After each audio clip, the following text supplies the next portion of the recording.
a little bit of commentary about a joke. Hey, listen, I'm all for humor, even of the darkest kind, maybe especially the darkest kind nowadays, if it can help us take a break from the really bleak realities that surround us. If humor can help us see the world more clearly at the same time, that's even better. But unfortunately, as we're seeing, even the best intended humor can sometimes lead us astray. I'm thinking of Andy Borowitz's piece in the New Yorker on Iraq, which was, if you like Andy Borowitz, and sometimes I do, it was mildly funny, but it was way off base in terms of understanding what's going on in Iraq, and especially in terms of us understanding our moral responsibility there. His headline said, "Pressure on Obama to quickly resolve centuries-old Sunni Shiite conflict." And that's a joke, right? I mean, how is he supposed to fix it when it's been going on for 1,400 years? But here's the thing. The Sunni Shiite split is way overblown in the media. As a couple of very smart writers with a lot of knowledge of the area put it in a piece recently, that's like blaming the problems in Northern Ireland on, quote, the Catholic Protestant split that has had Christians at war for 1,000 years.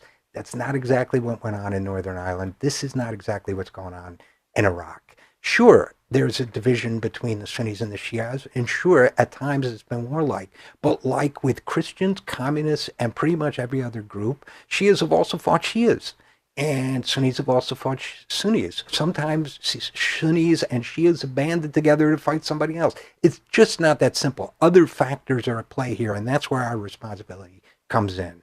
You know what really did Iraq in and created this catastrophic situation? Not Sunnis and Shias. Us. First, we pushed Saddam on them, propped him up, and used him for our own purposes. Remember that picture of Donald Rumsfeld with Saddam?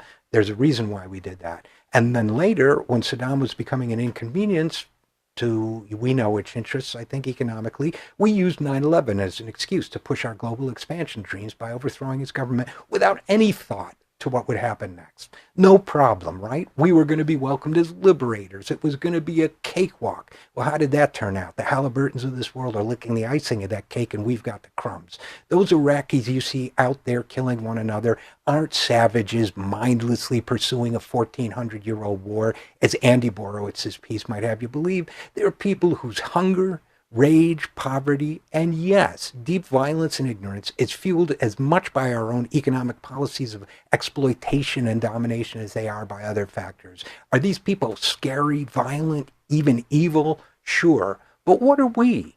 After all, we're the ones who kept them poor. We're the ones who made them ignorant. We then plunged their world into a devastating war, and now we're supposed to look down our noses at them with jokes and humor in the New Yorker when they respond violently. What do we expect?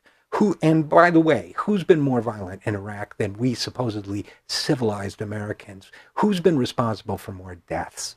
The extremists slaughter, the ISIS slaughter of 1,700 people, which they claimed to credit for on social media, that's a horror show. It's a nightmare. It's inhuman. It's ghastly. They need to be stopped. But what about our slaughter of 1 million Iraqi civilians, mostly civilians? That's a war crime.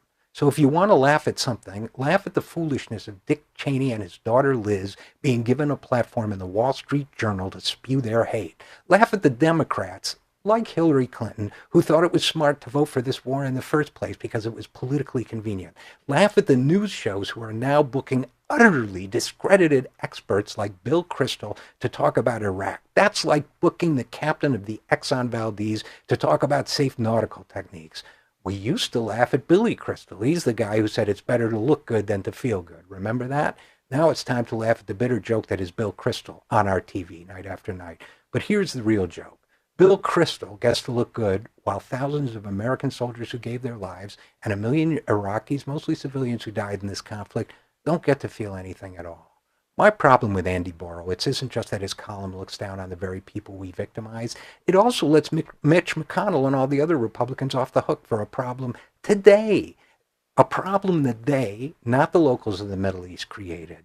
Don't look back at war crimes. Remember when Obama said that? Look where that's gotten us, and look where it's gotten him. This hideous and hatred and violence we see on our TV today, it isn't 1,400 years old, and it wasn't started by people in the Middle East. It's 12 years old, and we started it. It's up to us to end it. We have a moral responsibility to step back, reconsider what we're doing there, and then bring in the people who can bring an end to this conflict through peaceful resolution. And that's no joke.